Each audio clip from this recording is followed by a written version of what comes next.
everybody. It's my turn to read today and I'm really excited to read chapter 3 of Danny the Champion of the World Together, so I hope you enjoy it.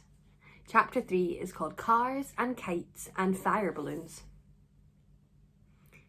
My father was a fine mechanic.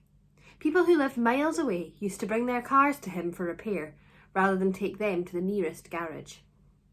He loved engines. A petrol engine is sheer magic, he said to me once. Just imagine being able to take 1,000 different bits of metal, and if you fit them all together in a certain way, and if you feed them a little oil and petrol, and if you press a little switch, suddenly those bits of metal will all come to life. And they will purr and hum and roar. They will make the wheels of a motor car go whizzing round at fantastic speeds. It was inevitable that I, too, should fall in love with engines and cars. Don't forget that even before I could walk, the workshop had been my playroom. For where else could my father have put me so that he could keep an eye on me all day long? My toys were the greasy cogs and springs and pistons that lay around all over the place, and these, I can promise you, were far more fun to play with than most of the plastic stuff children are given these days. So, almost from birth, I became training to be a mechanic. But now that I was 5 years old, there was the problem of school to think about. It was the law that parents must send their children to school at the age of 5, and my father knew about this. We were in the workshop, I remember, on my 5th birthday, when the talk about school started. I was helping my father to fit a new brake lining to the rear wheel of a big Ford, when suddenly he said to me, "Do you know something interesting, Danny? You must easily be the best 5-year-old mechanic in the world." This was the greatest compliment he had ever paid me. I was enormously pleased. "You like this work, don't you?" he said. "All this messing about with engines." "I absolutely love it," I said. He turned and faced me and laid a hand gently on my shoulder. "I want to teach you to be a great mechanic," he said, "and when you grow up, I hope you'll become a famous designing engineer, a man who designs new and better engines for cars and aeroplanes. For that," he added, "you will need a really good education. But I don't want to send you to school quite yet. In another 2 years, you'll have learned enough here with me to be able to take a small engine completely to pieces and put it together again all by yourself. After that, you can go to school." You probably think my father was crazy trying to teach a young child to be an expert mechanic, but as a matter of fact, he wasn't crazy at all. I learned fast and I adored every moment of it, and luckily for us, nobody came knocking on the door to ask why I wasn't attending school. So 2 more years went by, and by the age of 7, believe it or not, I really could take a small engine to pieces and put it together again. I mean properly to pieces, pistons and crankshaft and all. The time had come to start school. My school was in the nearest village 2 miles away. We didn't have a car of our own. We couldn't afford one, but the walk took only half an hour, and I didn't mind that in the least. My father came with me. He insisted on coming, and when school ended at 4, he was always there waiting to walk me home. And so life went on. The world I lived in consisted of only the filling station, the workshop, the caravan, the school, and of course the woods and fields and streams and the countryside around us. But I was never bored. It was impossible to be bored in my father's company. He was too sparky a man for that. Plots and plans and new ideas came flying off him like sparks from a grindstone. "There's a good wind today," he said one Saturday morning, "just right for flying a kite. Let's make a kite, Danny." So we made a kite. He showed me how to splice 4 thin sticks together in the shape of a star, with 2 more sticks across the middle to brace it. Then we cut up an old blue shirt of his and stretched the material across the framework of the kite. We added a long tail made of thread with little leftover pieces of the shirt tied at intervals along it.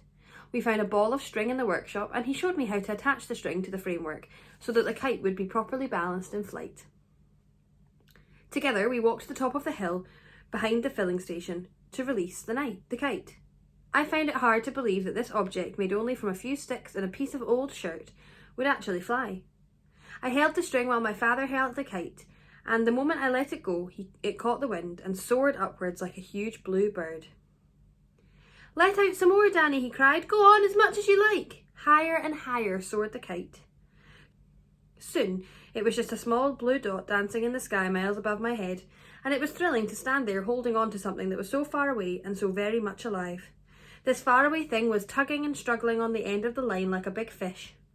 "Let's walk it back to the caravan," my father said. So we walked down the hill again with me holding the string and the kite still pulling fiercely on the other end. When we came to the caravan, we were careful not to get the string tangled in the apple tree, and we brought it all the way round to the front steps. "Tie it to the steps," my father said. "Will it still stay up?" I asked. "It will if the wind doesn't drop," he said.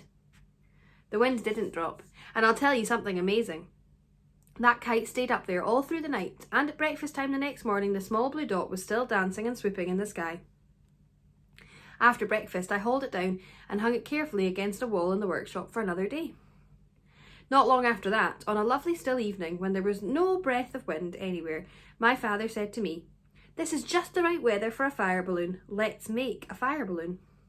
He must have planned this one beforehand, because he already had bought the 4 big sheets of tissue paper and the pot of glue from Mr. Whitton's bookshop in the village. And now, using only the paper, the glue, a pair of scissors and a piece of thin wire, he made me a huge magnificent fire balloon in less than 15 minutes. In the opening at the bottom he tied a ball of cotton wool and we were ready to go. It was getting dark when we carried it outside into the field behind the caravan. We had with us a bottle of methylated spirit and some matches.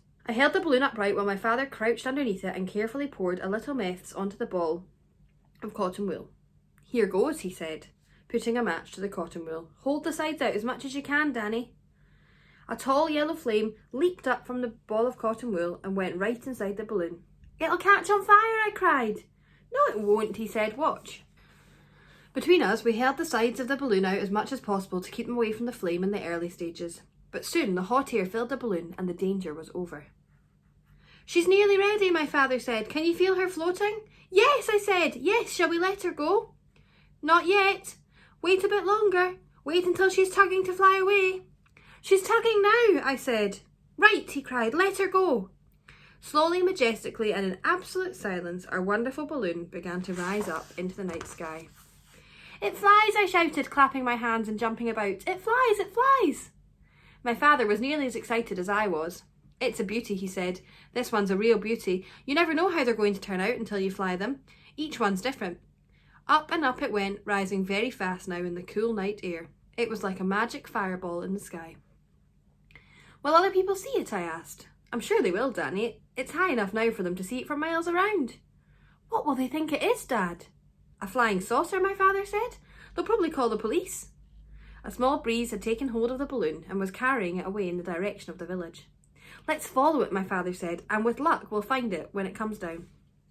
We ran to the road, we ran along the road and we kept running. "She's coming down," my father shouted. "The flame's nearly gone out."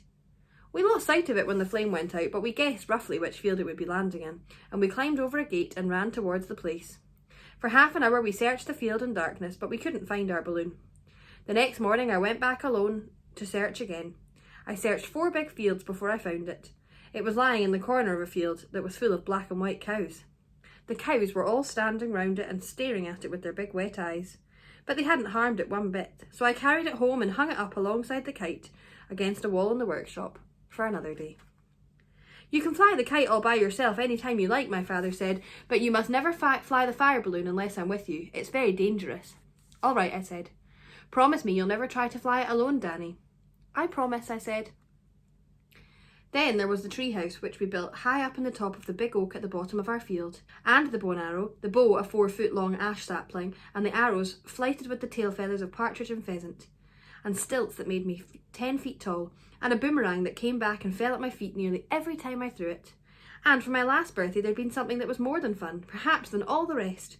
For 2 days before my birthday I'd been forbidden to enter the workshop because my father was in there working on a secret, and on the birthday morning out came an amazing machine from 4 bicycle wheels and several large soap boxes.